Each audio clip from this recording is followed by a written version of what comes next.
In a quiet area of the city of Cologne in the west of Germany, these rainbow banners stand proudly in front of St. Pancras Church. It's one of the 100 or so churches that throughout the country last May organized public blessings of same-sex couples on a day called Love Wins. Karin's union with her wife Britta was blessed here.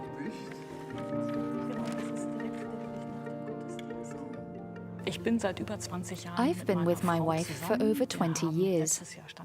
We had a civil law marriage last year, and in 2008, when we registered our partnership, we also received a blessing from a Catholic priest, who was suspended at the time. But of course, this was done secretly. It was not public. Faith is very important to me and my wife, so it was really impressive. It moved us deeply to no longer have this secret. It was simply a great joy and a great step away from the Rome that has discriminated against us and rejected us so much and refused to let us be blessed.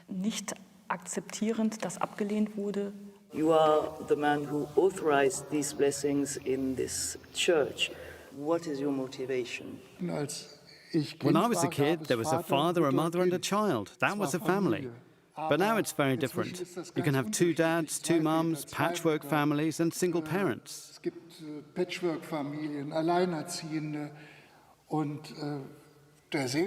Blessings are at the heart of life, and pastors, priests are among people. We must be alert to what's happening and aware of how people live. We should learn what life is about now and live with the people.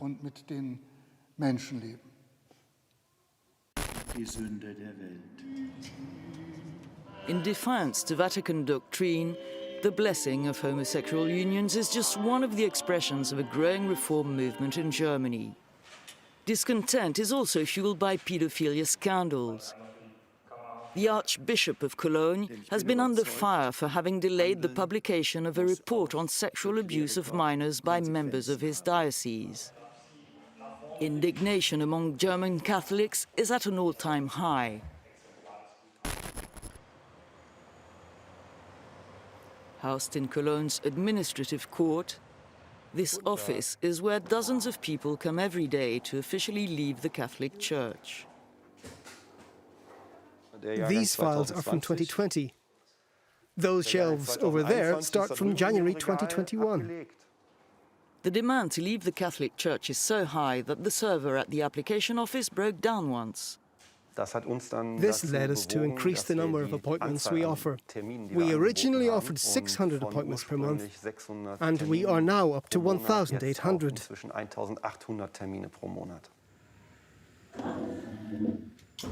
Followers of all religions in Germany are required to pay a tax to fund the religious institutions they belong to. This is registered by tax authorities.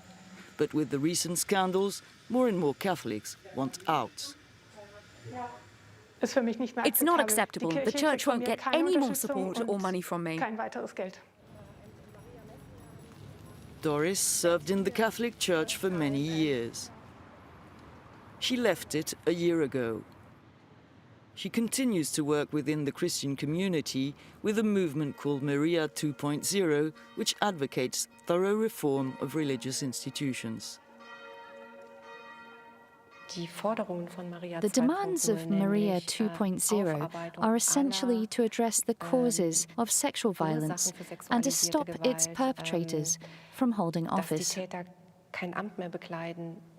We also want women to be allowed access to all of the Church's responsibilities.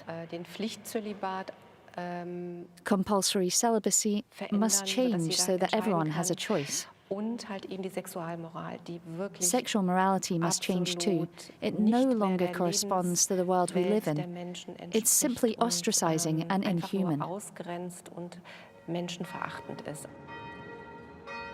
The Bishops' Conference and the Central Committee of German Catholics launched a vast debate in 2019 referred to as the Synodal Path, meant to explore ways to reform the Church.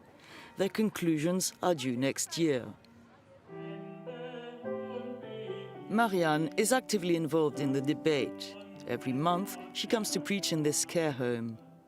beginnen im Namen des Vaters und des Sohnes und des Heiligen Geistes. Amen. Something women are allowed to do only after a priest has given the sacraments. The pensioners say this rule is absurd and unfair. Man is both man and woman. This is how God created us, in his image. I don't think it's right that a part of humanity is banned from spreading his word. Den zu verkündigen. Der Leib Christi. Der Leib Christi. Last May, Marianne took part in the Women's Preachers' Day, when masses were held by women in a dozen churches across Germany. The goal was to demand equal rights for women in the church. In the Middle Ages, the Catholic Church made it possible for girls to learn to write, to be educated. Today, it must enable women to have equal rights in the institution, so that women worldwide can have equal rights, the same duties, equal responsibilities, and thus change the world. The wind of change is blowing in part of the German Catholic Church's hierarchy. The Diocese of Essen, which is part of the ecclesiastical province of Cologne, is among those pushing for reform.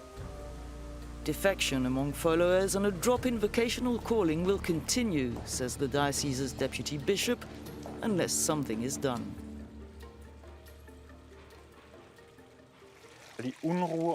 Unrest and dissatisfaction in the innermost core of the Catholic Church are enormous, regardless of the abuse scandal. There's the issue of equal rights for women, and the question of how we deal with the fact that we have fewer and fewer priests.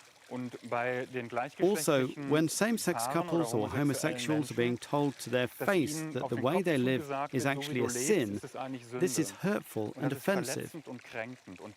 We need to change that. Our church is in danger of falling apart if we don't manage to keep different lifestyles and views together.